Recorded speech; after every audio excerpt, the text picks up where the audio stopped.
You're listening to The Grapevine. My name is Sanelisiwe and Zoey, aka Mama Gastering, aka Mama Action, aka The Black Card. Hi, Zoey, Mama Gazinande, former journalist, now turned media specialist, and unfortunately, I can't be smashed because I'm grand. Did you hear that they actually are going to release an album, Squad Camp? Oh, they should with the girl. Yeah, they're coming back. I liked her. Yeah, they like. I can't wait. I'm like here for this. Hopefully, we have the money to buy. Show me we can stream the album. You can. So you stream to hell and back. So you stream. I see generation is streaming. Yeah, Eva. Alright, guys. Anybody that's buying an album, well, kudos to you. Now I will just pay my Apple Music subscription, and I will just stream. Data your stream is always there, and I like the offline mode where you can just download and play. Sana, we are a poor nation. With Spotify, guys. And Spotify and Funom Patal. Oh, sis not was I Betunana Sanbolisa. We greeting from the murder city and from this couch. I actually like this yellow pillow that's mustard cushion. Is it mustard or yellow? We always fight over it. It's mustard. It's not mustard. It's very yellowish. It's giving mustard. But I like it. It gives me a nice comfort. Anyway, what's about you want to school us about our finances today? I'm not trying to school people on finances more than I just need people to be honest with themselves. Introspective. When it comes to finances. Introspection. Like, please have that honest conversation. Reflection time. And I'm not going to talk about, you guys must budget well, you guys need to... No. I think we need to be honest because having a credit facility, and this is where people get into the, the midst of things. I'm not a financial expert. Let me just put that out there. None of us are. Now my finances are in shambles, but I'm learning. And I am fortunate enough to be able to have conversations with people who've been where I've been at before. And I like how social media has also opened that opportunity where we're able to see from other people. I don't know, my TikTok FYP for you page has been a lot on financial things and whatever. There's a girl who I've seen, she has sold her car, and has gone back to basics in order for her to have that healthy financial, relationship with finances. Because, when you start working, your world is your oyster when it comes to credit. The credit cards, stock cards, you name it. You can even buy a car. You can do all of this stuff without having a deposit and get all excited. And it just takes the fact that I've got a friend of mine that I bounce off financial decisions. He's not even a financial expert himself. He's also somebody who's been in the trenches, And I'm finding that we need to be transparent with ourselves more than anything else when it comes to finances, because we give this illusion and we fall ploy to this illusion of the rich aunt, rich uncle, aesthetic. See, we want to do this, we want to drink this because the lifestyle, and whatever else, but we're not being honest and open with ourselves in terms of our financial capabilities. Number one, what we can and cannot afford, and where do we then start saying no? Because we portray ourselves in this particular light, we're also opening ourselves to our families who believe that I also to papa a financial institution or FNB light. I think I feel that I'm learning my finances as I go. And I'm learning where to say no and how to curb some things and how to cut out some things when the month is in trenches and I'm like, ish, I don't have money for this and I don't budget for this, so therefore I can't do this. Yeah. But I think what this rich aunt, rich uncle aesthetics and type of thing is, guys, people, do not pressure yourself because of what you see. Yeah. If you're a rich aunt, be the rich aunt because you can afford to be a rich aunt. If you can't afford to be a rich aunt, there's no need. There's absolutely no need. we put pressure, so much pressure on ourselves because of what we think society thinks. Half the time, the world doesn't really care about you. Like, really, let's be real with ourselves. Abantu are doing things for themselves, and we can't blame someone who posts the lavish lifestyle and be like, hey, I want to do that, or I'm going to, not pay my car, or I'm not going to pay my bond, or I'm not going to pay this bill because I need to do that. Siyazixhoma. I feel like we strangle ourselves into these financial pressures because of things we see other children can do. If they can afford, let them do it when you are not there. And I think it's very important to realize that you are not there. For example, I'm a mother, a single mother, who finances her child solely on my own. There are some things that my friends most of my friends don't have kids. There are nights out that I need to say, listen, I can't come because I don't have the money. Because my money is paying private school fees. My money is paying transportation. My money is paying extra ballet and whatever, extramurals. Do you understand? So it's not like I don't have money. I have money, but the money that I have is for certain priorities. And therefore, it's not for the lavish lifestyle that my friends have, or it's not for the lifestyle that my friends are used to or can do I for love themselves. that you actually... A friend of mine bought a house recently. We're so super happy that she bought a house. More or less the same age, everything is happening. And for a moment, other people will look at us and be like, you've got a house, you same age, you're doing well. But guys, ayifani imbokoto zethu and irresponsibilities zethu azifani. I actually love that you brought that contrast and comparison element, because a lot of people tend to compare other people's circumstances with that of their own. No. And that's your downfall. Exactly. Because you'd find, for instance, I literally had this conversation on Wednesday or whatever during the week, where the parent was like, it shocks her every single time that she has to remember that I'm a single parent, because she comes from a dual income household and they're struggling. Exactly. And I said to her, are you not open and transparent with your husband in terms of finances? Are you not having that conversation? Because she loves the fact that our children have such a beautiful friendship. She wants our kids to go to the same schools. And I said to my dear, the schools that you're earmarking for your child, I don't have that kind of money as a single parent. True. I have the money currently to afford the current school that he's in. But from a long-term perspective, the fact that I must still make lunches and whatever else, I cannot continue to pay the monies that I'm paying currently for someone who's being fed at school and still pay the same money when I still need to feed you 3 times a day. And you still have prospects of buying a house. You still have prospects. So these are other bills that you are going to incur as you grow older. And she even asked me, she's like, why do you still stay at home? And I'm like, babes, I don't pay rent. I don't have a bond. Exactly. Okay? And even if I wanted to move out, I'll never leave. My mother bought a house for our family for a reason. I would rather build and extend on that existing structure because it's cheaper.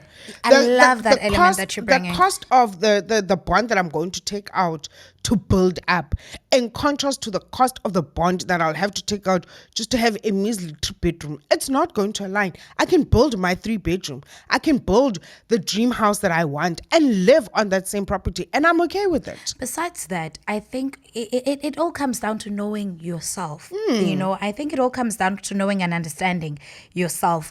I will always bring this to myself because that's where I put my point of reference will be how I live. I live at home. I've got my own flat. I've got my own car. My child is living a comfortable lifestyle. Yeah. However, all my friends have their own apartments, their own cars. They live in comfortable lives. Like I said, they don't have kids. I have a kid. There's a contrast. And there was a conversation that I had with a friend of mine who said, because I live at home, there are some complexities or things that I face that I'm like, like if only, and she's like, you're old enough. Why don't you move out? And then I said, show me it 8 ban.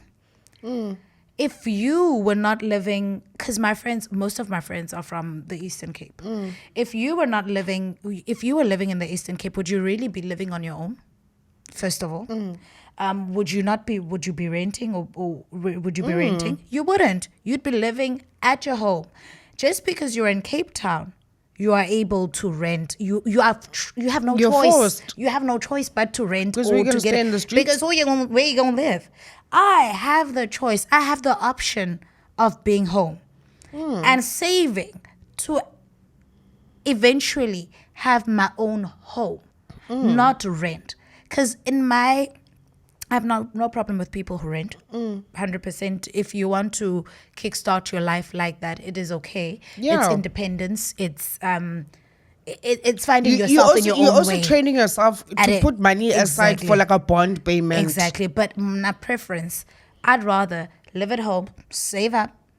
So by the time I'm able to move, I don't move to a rented apartment. I move to a home because I have a child. Therefore, I'm working towards getting my child a home.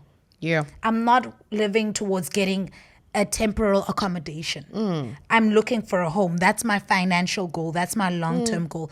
Therefore, my responsibilities will never be the same as that of my friends.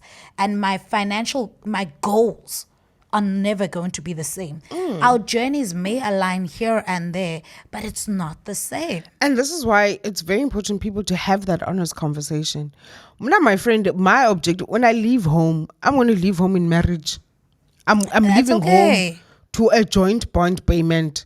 I'm not leaving home to start a bond payment by myself. My mom, and I'll say this with my chest, my mom was able to buy a property where we currently live at that it is big enough for all of us. My child is growing up in a household. I cannot personally foresee myself to be raising my child by myself and not be able to say, go to your grandmother, you're giving me a headache. That's another thing. That's another point. An advantage. I'm It's a an single advantage. parent. It's an advantage I'm not because you need to think co-parenting. about it. You need to Yes. think about it. If you move out right now, and if you pressure yourself to move out, because I know we had this conversation. There was a point where I wanted to you move out. wanted to move out, and we had this conversation as to, okay, financially you are able to move out. Let's be honest, you can afford to. However, there are other things that you'll need to limit in order for you to move out. And encourage. You don't have a nanny. Okay. Like a nanny is, and girl, minimum wage is it's 4,000 now. Exactly. So that's an additional 4,000 on top of the groceries that you're gonna be spending on electricity, all those shared costs now are going to be solely on you. Exactly. You know. So these are things that you also need to think about. I think it's very important, my friend. The cost of fuel is going up, electricity is going up, repo rate is going up. Again. Everything is just going up. While, however, our salaries are not there yet. You know, they're not they're not coming up with everything else. But when I think when you're honest with yourself financially in what you can do and what you cannot do, and it's temporary. Yeah. You know, you can say, I'm not going out this month because I cannot, I need to purchase, maybe there's something I need to buy that's going to help us in the home. Therefore, I can't do this. For example, a friend of mine, we was talking about my birthday. And I was like, God, my birthday is on the 19th of March. Who has money? That's not your turn. It's like we are recovering from December, January, February. You were just like, your head is out of the water, but your body is still in the water. You know, the rest of your body is still in the water. You still got to swim. And now it's my birthday. And we were like, normally we would plan, like, this is what we're going to do on the Friday, the whole weekend. But we didn't have that this year. And we toned down on what we normally would do. And she said to me, from January, things were not looking well. I'm like, Chomi, I've been suffering myself, And you ask yourself when you are in the trenches, like, why me? You feel bad, you feel sorry for yourself, and then you think, I'm not good enough, or I'm not working hard enough, or I'm not planning properly enough. But there are some miscellaneous expenditures that will just pop up and they take priority. I think the one thing that I appreciate about our friendship is that we don't feel financial pressure. No. We are not. And it's always a case, friend, can you help me out? Yes, I can. No, I can't. We are able to do it in any time. Exactly. And that's what I appreciate, because what I'm also finding is that people in their friend circles are also not having those conversations. Yes. People are not genuine. People are like, friend, you bought a bottle of Moe. Okay, now I'm taking Moe. That time you're taking out a credit card.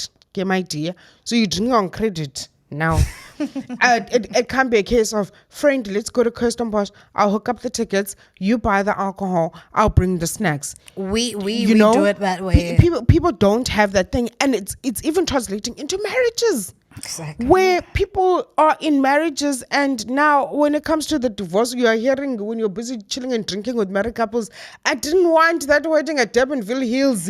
You can incur that debt of that wedding that you wanted, and I'm like, ay bo. Okay. Go get aesthetics, busy papa. But now, chigi, my dear, each to their own when it comes to There's a case where I read about on social media where, I think I told you about it, but I'll just share it with our listeners. This guy was posed a question and it hit home for me. The question is, okay, the scenario is, homeboy has a child out of wedlock, out of the matrimony, and then has a wife and 2 kids within the marriage. Okay. Homeboy and wife are living okay, you know.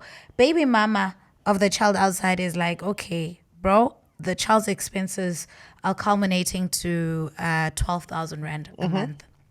This includes tuition, medical aid, everything for Umdana, it's 12K. And the baby mama says, I'll contribute 8K towards the child. You contribute 4K. Okay. And if you don't meet me at that 4K, I'll have to take it to maintenance court. Okay. Now, guy is in the matrimonial house, contributes towards the bond of the house, all the other household expenditures hand in hand with the wife. And then he also has a car that he really needs for work purposes. Okay. So, and at the end of the month, he's got 1,500 Rand left to his name. Meanwhile, wife has a surplus of over that 8,000. You know, and now they married in community of property. But now the argument is, or the question was, should wife relieve husband of some of the contributions at home so that he's able to make that 4K that he can give the child who's outside of the marital home, or is wife not supposed to help in any case? Mogai must deal with whatever he was doing. My thing is this: what about her expenses? Never mind the fact that she's got this 8K surplus.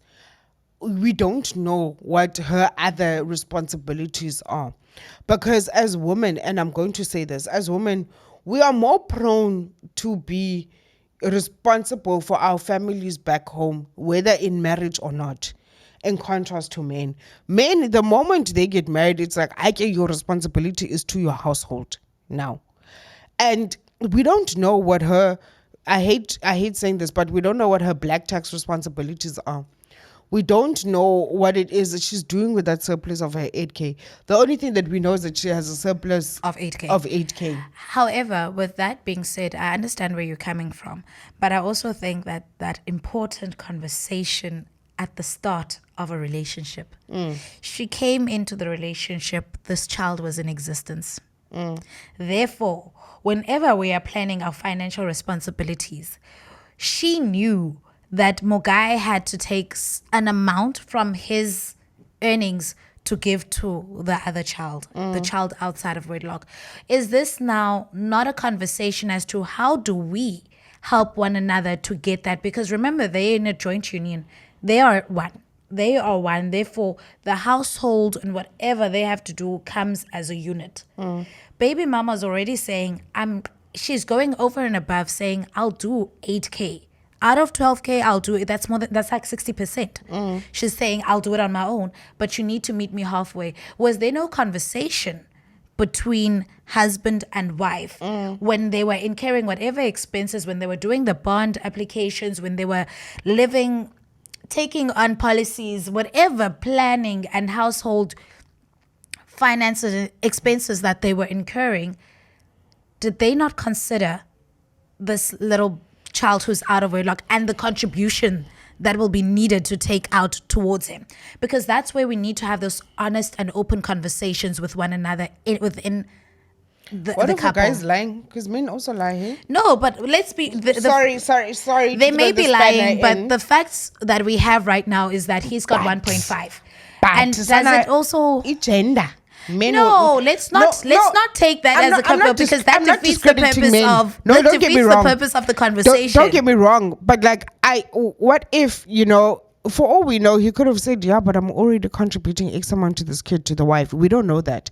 There's a lot of gray areas in this chat. No, which but is why we're it is addressing very, facts that are in front of us, which is we will take it as a but fact. it is very vital Uh-huh. as a couple that we don't carry that notion that a man is going to be the one responsible for the finances of the household. That transparency must happen from the jump. Before we even go and fill out F&B bond applications, we must have that conversation from the get-go.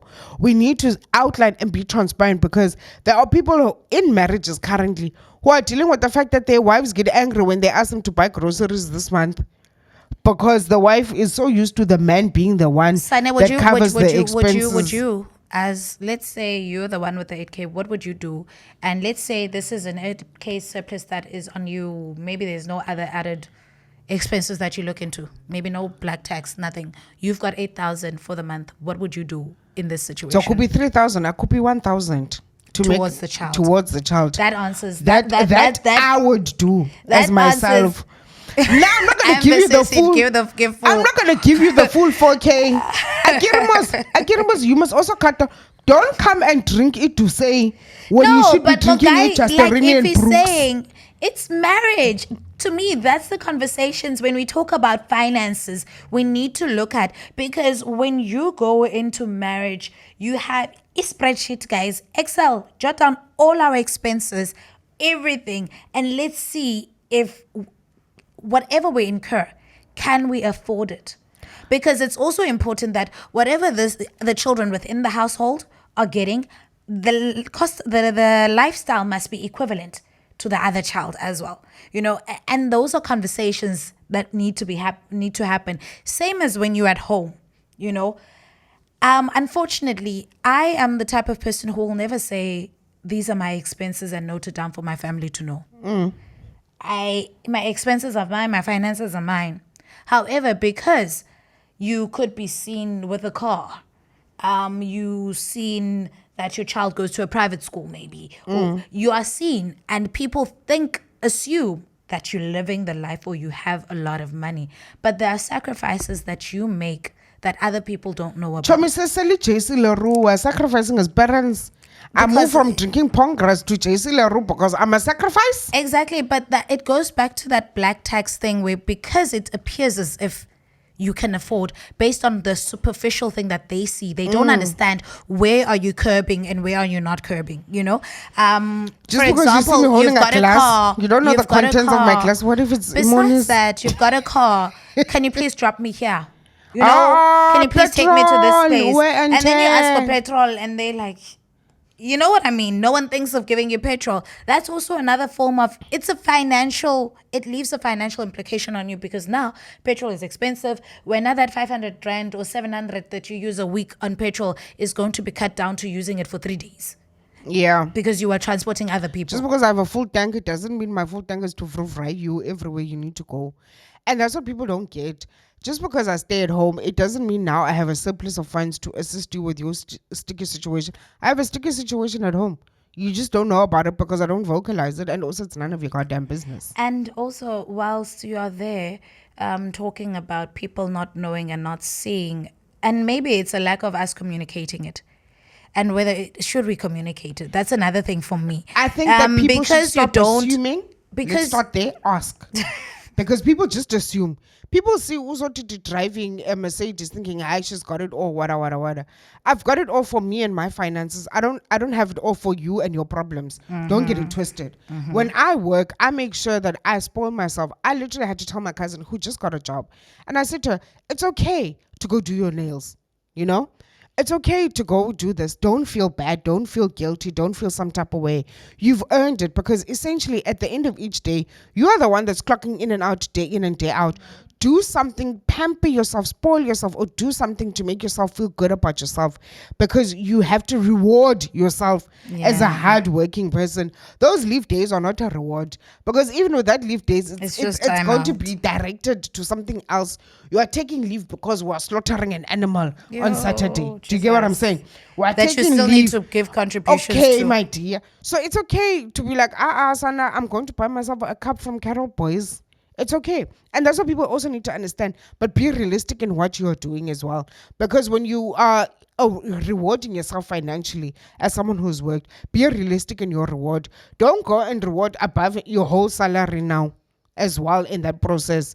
Even as a parent, we also, and this is the hardest thing, I'm not going to lie, for me personally, where do I draw the line between spoiling my son and spending towards my son? And also realizing, I had that situation. My dear.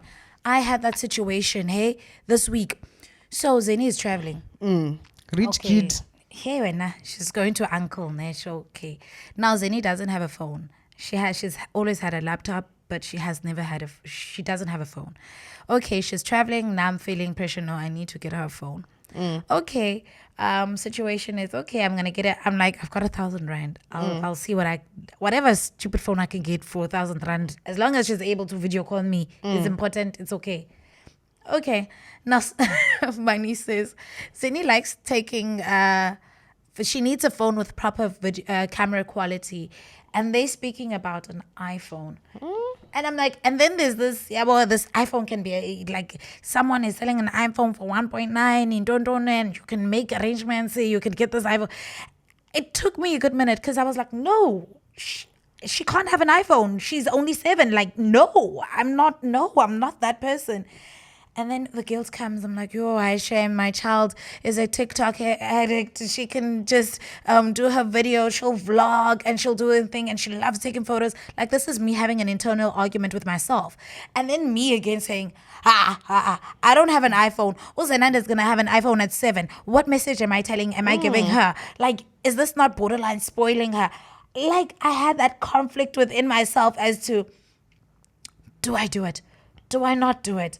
Like, what message am I sending? Can I afford to do this? And I'm like, maybe if I curb here and there, I'll be able to. But it was unrealistic. I ended up not getting her the iPhone, because to me it was about the principle more than it is about the financial implication of the fact that this child is going to have an iPhone and I don't have an iPhone. I don't like iPhones in any case, but still, an iPhone is a grading system when it comes to technology and kids and phones. So now she's going to be on another level, and she's only 7. So what am I teaching her, and what notion am I giving? Because other kids in the house, maybe 1 or 2 have iPhones, but they're older, they're 14.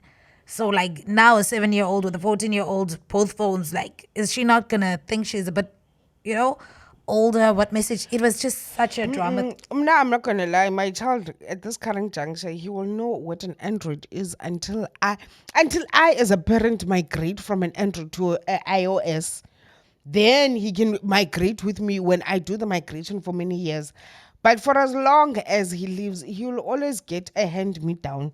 And he will know that notion of hand-me-downs. The only thing that you will get brand new is clothes. And the only reason why it's because he's the only boy in the household. If he was a girl, my dear, sweetie, you'll grow up with the same leggings that I was wearing, my dear. But guess, Anna, the situation does not allow. And that's what I'm saying. As parents, you need to be realistic. There are kids who are pressurizing their parents. There was a kid who committed suicide like 2-3 years ago because he wanted a specific car and the mom said no. And the kid killed himself. And now the mother is living with that guilt. And I'm like, for me, personally, I could never live with the guilt because somebody is pressurizing me to afford a lifestyle. The parents taking out loans for matric dances. One night only, a couple of hours, not even a full 24 hours. It's a couple of hours and chigi. I must be in debt because when you want this lifestyle of these aesthetics of rich kids and a fancy car and whatever else. Now for my matric dance, I went in my mother's Opel Kadett, and I was the most content person ever. I remember even telling my own mother for my matric dance that the dress that I wanted when I went to the shop. Back in the days, the shop no longer exists. The brand doesn't exist. There was a dress that I wanted and shoes that I wanted. And the dress, ended up being like a ridiculous amount. Okay, in my time, 2,000 was a lot. So that dress was 2K. I literally just took a picture of the dress. I went to a designer lady who made the dress for 600 rand with her own material. I didn't even buy material. The shoes that I got for my matric dance were shoes that were on sale. That buy one get one free sale at Spitz back in the days. Those people that know the Cavella gang, yeah. I bought my shoes during that sale. I don't wear Cavella at my matric dance, please. But I bought my shoe when they had that sale, and it's because I was considerate, and my mom kind of like outlined the financial situation, so I knew how to be practical or how to get what I wanted. But also in me getting what I want, I was still within, the financial bounds. And that's what I'm also teaching my child. My child now has this thing where he taps, he just think, and I love it when the card declines, because I purposefully give him a card that I know doesn't have money, and he will tap, and then the lady will be like, "I get boy, you're not going to." You know what I like about and that? I like the fact that I've got tellers who are understanding what I'm trying to instill to my child. My child knows now that we only get a happy meal when mom says you will get a happy meal. Mine is used to the month end. I have this thing of mom doesn't have money until it's payday. She will literally count and be like, "Oh, mama, is this today is so and so this date?" Because she knows that's the only time mom is able to. If you think of a toy on the 10th of the month, mommy doesn't have money to buy that toy. You will wait until payday. Exactly. And then you will ask for that toy, and mommy's gonna see if she can afford. That child knows all our pay dates at home. She will call her uncle in Joburg and be like, "Uncle, it's the of the month today. Can I please McDonald's meal?" But that's the thing. She knows. She should know, and I'm trying to teach her. She should know that mom doesn't have money on a daily basis, and even when I do have money, I'll literally give her, "Zenande, this is your 300 rand for the month. What are we buying? School things, everything in that 300." So she can see that the money, the money. She was so upset the other time that 500 rand went out. She bought an umbrella for school, a t-shirt for school, snacks for sports day, and she was left with like 50 rand, and she couldn't even get the dunked wings she wanted. Do you know how upset she was? But I was like, "Ma'am, it's your money. How much do you have now? Because you wanted this for snacks and you wanted that. It's beyond me." So I think it's very important, while we are trying to teach ourselves the importance of being financially savvy and being realistic with your finances, also try to teach your child, if you're a parent, the importance of money and the value of money and how far money can be stretched, because this is not for now or today. You're trying to equip them with money saving tips and just the knowledge, so that when they have the money and when they start making money, they are able to spend it and not incur debt and start living in a bubble thinking everything can happen. And I love, you see, my sister has a like primary school kid, whatever, around about the same age as your daughter, and he has his own bank account. He has money that goes in there.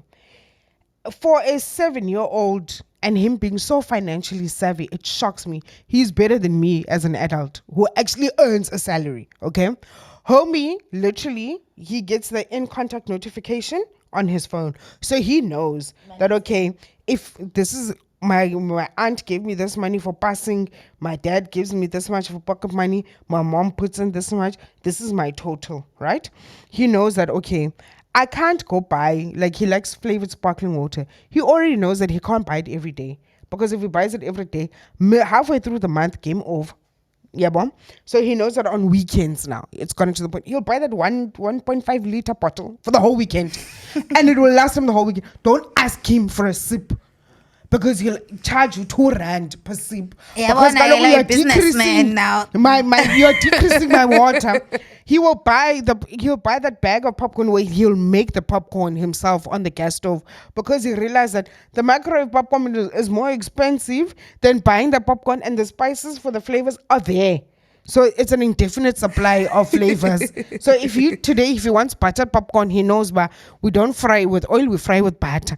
Then he makes his popcorn, then he's sorted. Then he knows, well, I've got a bigger bowl, to have. He knows, like, even sweets or whatever. Now it's gotten to the point whereby if he has change, and if he sends you to buy, he will request his change. Make no mistake, my dear. With sleeps. Because he must know by, hey, this is my money. Then he gives it to the mom, the cash.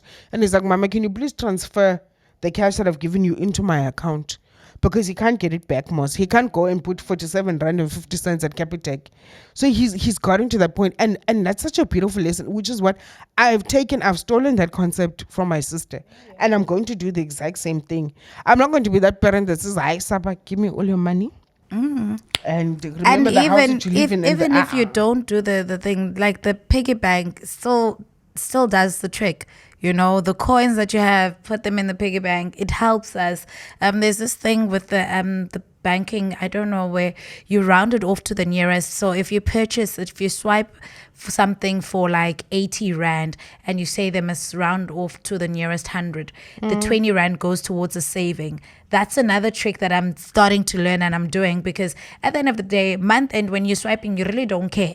You become the millionaire. Hey, you think you've got it all. And then you realize, oh my God. And then there's this 120 or 200 or 300 rand that you've saved yourself without even being conscious of the saving. That's exactly how I pay bills. I always round up to the nearest 100 on purpose. So like if our municipal account is 165 rand, I'll pay 17 on purpose. Because I know that by the time it gets to December, that's when I want to have a surplus of money. December, January.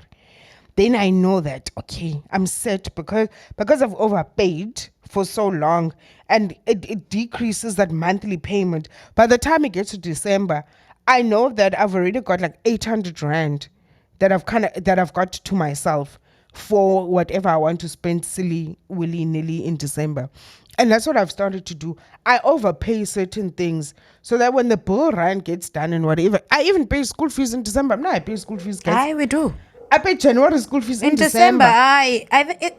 Sorry. I don't want to worry about having to pay school fees. It's a natural I thing. don't have to worry. Even school, like luckily Stationary school everything. fees, uniform December, January, you pay for February. I even asked the principal, please, how many tissue boxes do you need?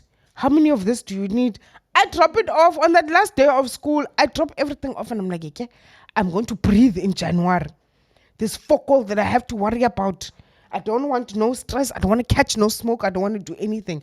And that's when I've realized that I'm helping myself in the long run, because even with the money that I have, I put that money away. My December, because remember, January is a year on its own. I put half of my salary away. So I know that the other half I'll only get, and not even on the first week of January, my dear. I get it in the second week of January. It gets released into my account in the second week. I do that so that I know, but if I'm going to swipe and bopper and do all those things and be dancing at the post offices and whatever else, at least I know, but Kanena, I'm sorted for January, because that's when you must go back to work. Now you must crawl out. You need petrol. You need food. You need all of these things. And it even starts basic things. When I meal prep, people are like, oh, you're just bragging. No, I'm meal prepping because I've checked my bank statement and I've seen 100 rand a day on food. It's not sustainable. 500 rand per week, 2,000 rand per month on food that I'm just going to excrete out. It's nothing that is in the fridge. The moment I started buying groceries, like to cook for food for work, I spent 50% of that. Now I've got an additional surplus of 1K to spoil myself. Oh, well, guys, we will talk money and our money saving tips and finances until we're blue in the face, because it's a conversation that can never just get to a conclusion, because we're all trying to nip it and try to save as much as we can. But from me, I think that the biggest tips is just do what works for you. Be honest with yourself, and don't look. I wear blinkers when it comes to social media. I've trained myself not to really care about what's on social media, because I don't want to live up to that pressure. I'm comfortable with where I am and with what I'm doing. And if I do post that lavish post or luxurious post, it's because I worked hard and I can afford to, not because I feel pressured by anyone. And if I can afford to buy my daughter something, I'm doing it because I can afford to and I want to, not because of unnecessary pressure. And know when to say no. Know when to say I don't have, because you literally do not have. From me, it's Love and Light. We will talk to you next week, sharing more insightful conversations. We are not experts, we're navigating through life.